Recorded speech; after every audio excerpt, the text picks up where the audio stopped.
and welcome to the Royal Research Ship Discovery.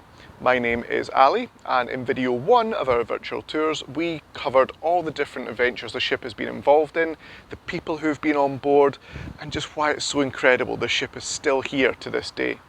Now for video 2 we're going to look at different features on board the ship that helped it survive those incredible journeys, as well as looking at some of the features that you'd expect to find on a ship, such as the wheel, but you might not know quite how to handle it in the way they did on board the Discovery.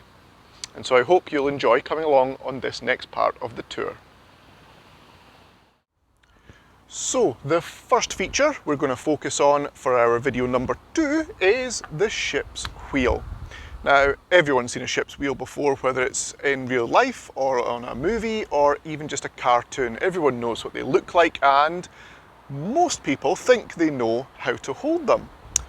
But I would put money that if I were to ask any of you to do it, a large percentage would get it wrong on their first attempt. Now what I see, most people when they try it, they stand something like this.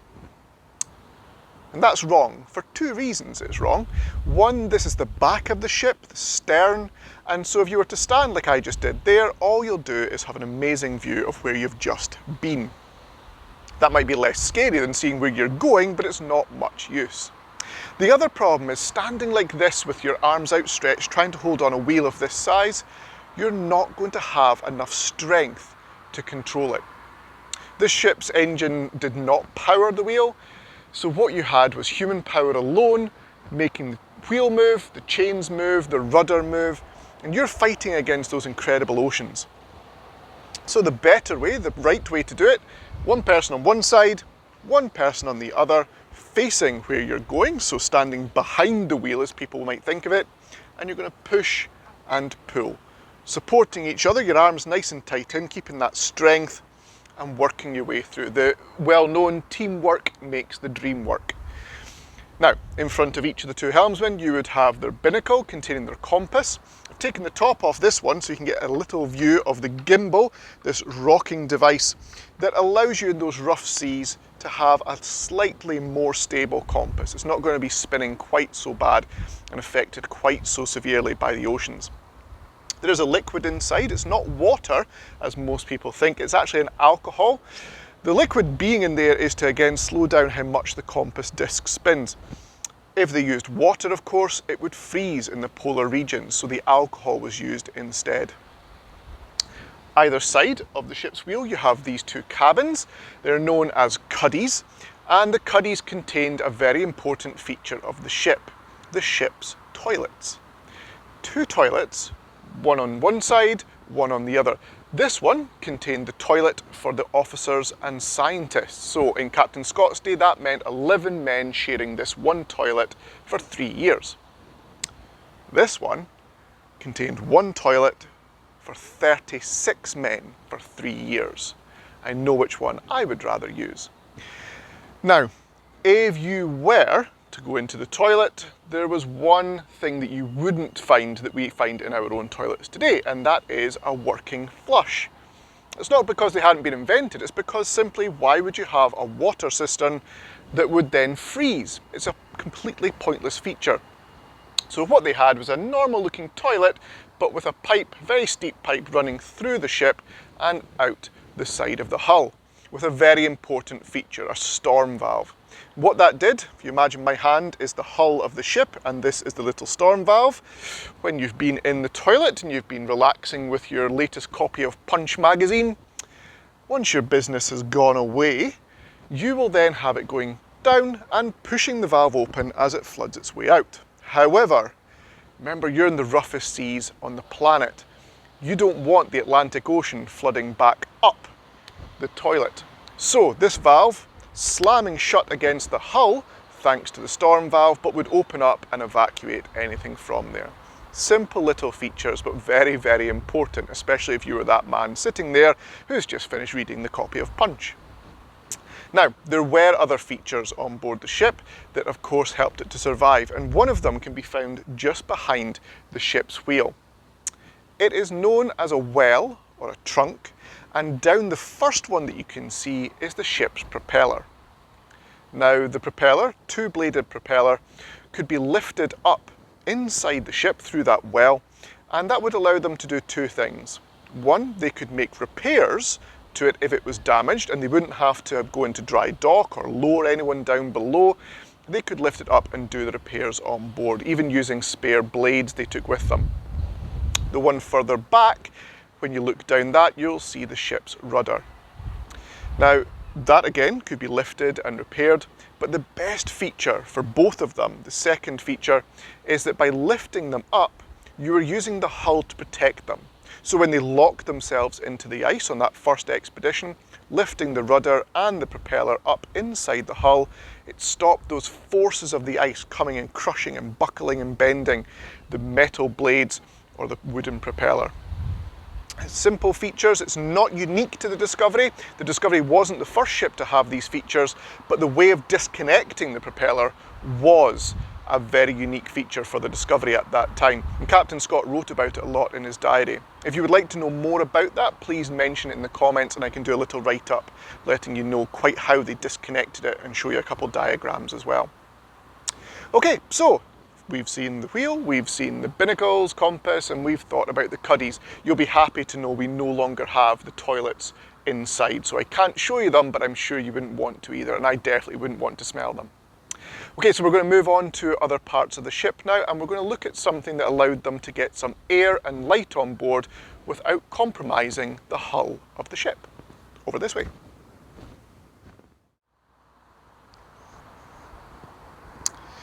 Okay, so the next feature we're going to look at are these things here. One here, but they are dotted all over the deck. They're called mushroom vents or deck lights. Now the deck light name comes simply because they allow light below deck. They don't have lights in them, they're not uplighters as some people sometimes think. These are purely to allow natural light below deck. And that's important because there are no portholes on the Discovery. There's no way to get natural light below deck other than these. If you were to ask a child to draw a picture, I'm sure they would draw lots and lots of pictures of holes along the side, those portholes that everyone thinks of on a ship. However, the Discovery doesn't have them for a simple reason. Discovery is a very, very strong wooden ship. If you start to cut holes into that and put thin pieces of glass, you will instantly weaken the ship and increase the chance that the ice could cause damage. So the simple solution, leave it solid and add these here. Now the mushroom vent name comes from, they do look a bit like giant mushrooms, the venting part was the important part. These could be unscrewed from the inside. Now this one is directly above Captain Scott's cabin. This would allow him to get natural, fresh air coming through. It's not being forced through any part of the ship. And it would get rid of the stale air. Now that's very important. They had coal fires, coal boilers. Almost everyone smoked on board the ship as well. And so getting rid of the stale air and allowing some fresh air in was very important. And even in the depths of Antarctica, they still opened up these vents to get fresh air in. They didn't keep it all trapped in as warm air as much as possible. Now, the design, the mushroom design was important because if you think of some rainfall coming down, if you had a hatch or maybe a window type device that would open up, it would just go straight down and wet the bed. However, what you could do with this is, even with the vent open, and I'll demonstrate with this bottle of water here, the water could be running over and it wouldn't affect the air going in because that's nice and safe under this space. Eventually the water would just run down and off across the deck and down the scuppers, the drainage holes on the side of the hull. So keeping you, as much as possible, nice and comfortable down below. Of course, in large storms, when the waves are crashing over, you're going to screw it back down, tighten it nice, and try and stop any water making its way in. Now, mushroom vents and deck lights were the two names that were given to these.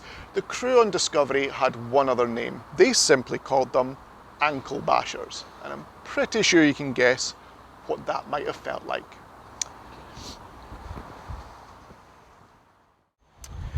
So to finish off on today's video tour, we've looked at some of the features that help the ship survive and the ways they could navigate through the ice, but we're also going to have to now think about how the ship actually made its way through the ice. Now, one of the best ways to do that is by using some very top of the range, no expense spared models.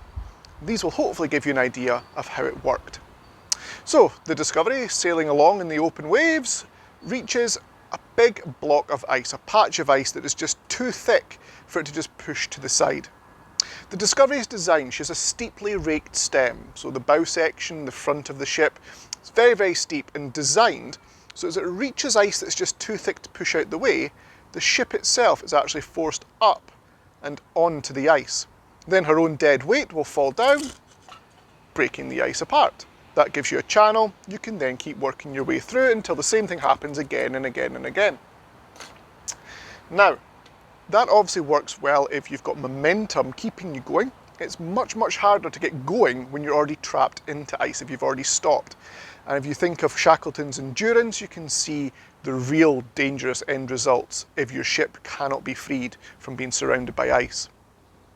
Now, one of the other ways the ship was able to survive being in the ice, if we go back to this lovely model here, the ship was designed so that as the ice froze around it, the ship could start to lift up out of the ice.